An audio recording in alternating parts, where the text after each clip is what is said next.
السلام علیکم دوستو، کیسے ہیں آپ سب؟ آپ کی ناول ریڈر حاضر ہے آج قسط نمبر 10 کے ساتھ۔ من کے محلے میں رائٹر ہیں شکیل احمد چوہان۔ تو چلیے ٹائم ویسٹ کیے بغیر ہم اپنے ناول کی طرف بڑھتے ہیں۔ چودھری جی بیٹی کے ہاتھ پیلے کر دو، اس کے لچھن ٹھیک نہیں ہیں۔ شاہدہ بی بی چودھری شمشاد سے فکر مندی کے ساتھ مخاطب ہوئی۔ نہ ہوا کیا ہے شاہدہ؟ چودھری شمشاد نے حقے کا کش لگاتے ہوئے دھوئیں کے غبارے ناک اور منہ سے نکالتے ہوئے پوچھا۔ جب دیکھو اس خسمانو کھانے ٹوٹے پھوٹے ہوئے موبائل پر ٹھونگے مارتی رہتی ہے۔ دھی نمانی ہے، کھیڈن نے چار دہاڑے۔ مجھے بھی فکر ہے، میں نے ملکون میں ایک لڑکا دیکھا ہے اپنی شمائل کے لیے۔ لڑکے کا شیلر ہے۔ چودھری شمشاد نے حقے کی نلی رکھی اور اپنی ویل چیئر چلاتا ہوا اپنے پلنگ کے پاس پہنچا۔ شاہدہ بی بی نے دیکھا تو فوراً اپنے پلنگ سے اتری اور چودھری شمشاد کو پلنگ پر لٹانے میں مدد کی۔ چودھری جی ایسے ہی ہاں مت کر دینا، میں نے لڑکا دیکھنا ہے۔ شمون کا رشتہ بھی خود ہی طے کر دیا تھا۔ مقدر والا ہے تیرا بیٹا، جو ماہم جیسی لڑکی اس کی زندگی میں آئے گی۔ ہاں جی بڑے مقدر ہیں، کہیں سے لگتا ہے زمینداروں کی دھی ہے۔ ذات ملکول نہیں، ریت ملکوت ہوتی ہے۔ چودھری جی آپ کے بھائی اور بھابھی نے کڑیوں کو پڑھائی ہی کی طرف لگائے رکھا۔ 10 بندوں کا کھانا پکانا پڑ جائے تو دونوں بہنوں کو موت پڑ جاتی ہے۔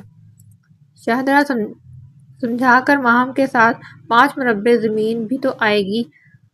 پتر ہی ایک تھا، ورنہ میں تو چھوٹی کو بھی باہر نہ جانے دیتا۔ شوقی بتا رہا تھا مہر سعید کی بہن ہے سنبل، میاں چنو میں نانکوں کے گھر رہتی تھی۔ پورے 6 مربع زمین اس کے نام پر، مجھے تو اپنے شمون کے لیے وہ پسند ہے۔ شاہدرہ بی بی تیری تو مت ماری گئی ہے، میں نے سنا ہے وہاں کسی لڑکے کے ساتھ پکڑی گئی تھی، نانی نے ہاتھ جوڑ کر واپس بھیجی ہے۔ چودھری جی ایسے ہی آواز آئی ہے، کوئی ایسی ویسی بات نہیں۔ میاں چنو میں اپنی مجیدہ رہتی ہے، اس سے میں نے سب پتہ کروایا ہے۔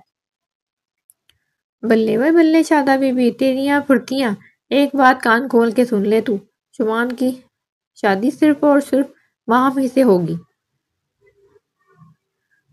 ابے نے ملک بال میں میری شادی طے کر دی ہے، شمائل نے منہ بناتے ہوئے ستارہ کو اتلا دی۔ یہ تو خوشی کی بات ہے، تیرے منہ پر یہ 12 کیوں بجے ہیں؟ ستارہ نے پوچھا۔ میں نے مزمل بیگ سے محبت کرتی ہوں، وہ بھی مجھ سے شادی کرنا چاہتا ہے، شمائل نے اپنی پریشانی بتائی۔ ایسا مزمل نے خود کہا کہ وہ تم سے شادی کرنا چاہتا ہے؟ ستارہ کو تعجب ہوا تھا۔ شمائل کی بات سن کر فیس بک والے مزمل بیگ نے، میں اس فیکٹری والے کی بات نہیں کر رہی۔ اچھا فیس بک والا مزمل، شکر کرو بیوقوفوں کے سر پر سینگ نہیں ہے۔ تم میرا مذاق اڑا رہی ہو، شمائل نے منہ پھلاتے ہوئے گلے کے انداز میں کہا۔ میں دیکھنا چاہتی ہوں تمہارا مزمل، ستارہ نے جلدی سے کہا۔ شمائل اٹھی، اپنے کمرے سے باہر جھانکا، دروازہ بند کیا اور اپنے موبائل پر مزمل کی تصویر ستارہ کو دکھائی۔ ستارہ نے تصویر دیکھنے کے بعد پوچھا، جس سے تمہارا رشتہ ہوا ہے اس کی بھی کوئی تصویر گھر والوں نے تمہیں دکھائی ہے؟ شمائل نے اس بات میں سر ہلا دیا اور سامنے شوکیس سے ایک تصویر نکال کر ستارہ کے سامنے کر دی۔ ادھر ستارہ کی نظر تصویر پر پڑی، ساتھ ہی شمائل کی زبان چل پڑی۔ شرافت حسین نام ہے اس کا، ملکوال میں شیلر ہے، 2 بڑی بہنیں تھیں، ان کی شادیاں کر دی ہیں، باپ مر چکا ہے، گھر میں ماں بیٹا 2 ہی جی ہیں۔ میری بات مان اور جلدی سے شرافت کو قبول کر لے۔ اپنے مزمل کو دیکھا ہے؟ نمونہ لگتا ہے۔ شرافت کے سامنے فیس بک کھول اور جلدی سے اپنے مزمل کو ان فرینڈ کر اور شرافت کو سرچ کر کے فرینڈ ریکویسٹ بھیج دے اور ساتھ ہی میسج بھی کر دے، تمہاری منگیتر شمائل۔ مگر ستارہ، میرا شروع سے خواب تھا میرا منگیتر اشال کے منگیتر کی طرح ہو یا پھر فیکٹری والے کی طرح، یہ تو عام سی شکل و صورت کا ہے۔ ابے کو مجھ سے پوچھنا تو چاہیے تھا۔ میں تو شرافت سے بہت ہی خوبصورت ہوں، جوڑ تو برابر کا ہونا چاہیے، جیسے اشال اور حارث۔ تو حارث اور حارث کو مت دیکھ، اپنے بھائی شمون اور ماہم کو دیکھ، کیا وہ برابر کا جوڑ ہے؟ تو ماہم سے زیادہ خوبصورت تو نہیں ہے۔ مقبول حسین تیرے بھائی سے کہیں زیادہ خوبصورت ہے، میرا تو مشورہ ہے شرافت سے شادی کر لے، آگے تیری مرضی۔ مگر وہ، شمائل نے سوچتے ہوئے اتنا ہی کہا تھا۔ ستارہ نے جلدی سے اس کی بات کاٹ دی اور کہنے لگی، اگر مگر چھوڑو، تو ابھی تک ڈگر سے ہٹی نہیں، ہاں کر دے۔ میری بڑی ماسی ایک دن کہہ رہی تھی اپنے سے کم سونے بندے سے شادی ہو جائے تو بندہ ساری ہی آتی تابیداری کرتا ہے۔ ستارہ تو میری بات سن۔ مقبول کی ماں اگلے مہینے کی تاریخ مانگ رہی ہے۔ شمائل نے ستارہ کو جھنجھوڑتے ہوئے اپنی بات سنائی۔ میں تو کہتی ہوں اگلے مہینے کے بجائے اگلے ہفتے شادی کا کہیں تو پھر بھی انکار مت کرنا۔ آج بڑھیا مر گئی تو کل تو گھر کی اکیلی مالکن ہوگی۔ شمائل میں جا رہی ہوں۔ امی نے بڑی مشکل سے آنے دیا تھا۔ ستارہ وہاں سے چلی گئی۔ شمائل کسی گہری سوچ میں تھی۔ اس نے منہ میں کہا، اگلے مہینے کی بجائے اگلے ہفتے؟ دن ہفتوں میں اور ہفتے مہینوں میں بدلنے لگے۔ مزمل کی روٹین میں کوئی فرق نہیں آیا۔ موسم بدلا مگر مزاج نہیں بدلا۔ سردی کے بعد خزاں پھر بہار بھی آ کے چلی گئی۔ گرمی اپنے پورے جوبن پر تھی۔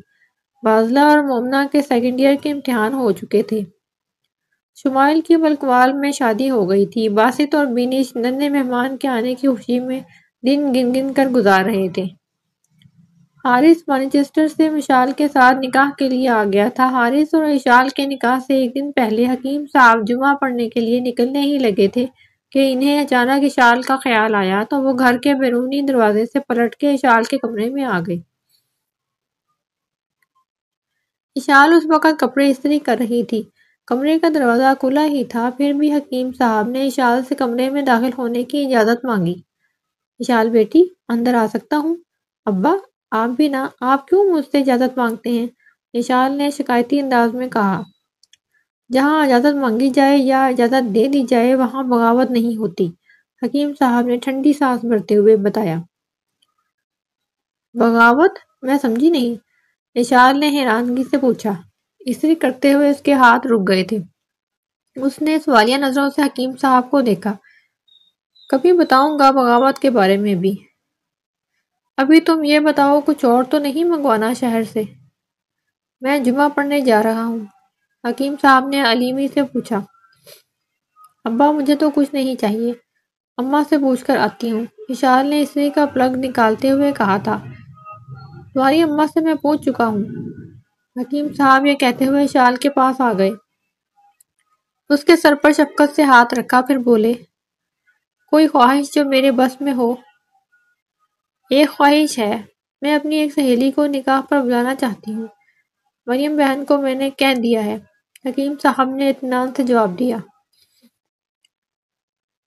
ابا، میں دادی ممتاز کی بات کر رہی ہوں، وہ بھی ہیں میری سہیلی۔ حکیم صاحب نے گہری نظر سے شال کو دیکھا۔ شال کی آنکھوں میں سچائی تھی۔ اس نے حکیم صاحب سے اپنی آنکھیں ملاتے ہوئے بڑے ادب سے عرض کی، ابا، آپ نے خود مجھے ماڈل ٹاؤن میں بھیجا تھا۔ آپ کے کہنے پر ہی میں نے ان سے ملاقات کی تھی۔ دو باتوں کا میں نے آپ سے ذکر نہیں کیا، اس کے لیے مجھے معاف کر دیں۔ حکیم صاحب نے آنکھوں کے اشارے ہی سے سوال پوچھ لیا۔ میں ان سے موبائل پر اکثر بات کرتی ہوں، اشال نے یہ کہا اور گردن جھکا لی۔ حکیم صاحب اب بھی اس کے چہرے کو دیکھ رہے تھے۔ دوسری بات؟ حکیم صاحب نے تشویشی انداز سے پوچھا۔ اشال نے یہ تو سنا تو لوہے کی سیف الماری سے ممتاز بیگم کا دیا ہوا کنگن نکال لائی۔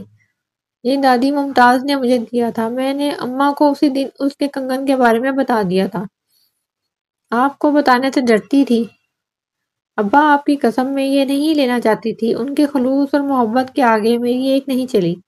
اشال حکیم صاحب کو یقین دلانے کی کوشش کر رہی تھی۔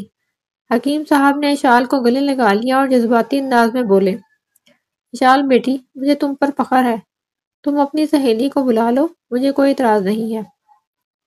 حکیم صاحب نے یہ کہا اور چل دیے۔ کمرے کے دروازے میں پہنچ کر وہ رکے اور مڑ کر اشال کو دیکھا۔ ابا، آپ میرے کمرے میں بغیر اجازت کے آئیں گے تو مجھے زیادہ خوشی ہوگی۔ حکیم صاحب چمکتی آنکھوں کے ساتھ جذباتی مسکراہٹ کو دبائے وہاں سے چلے گئے۔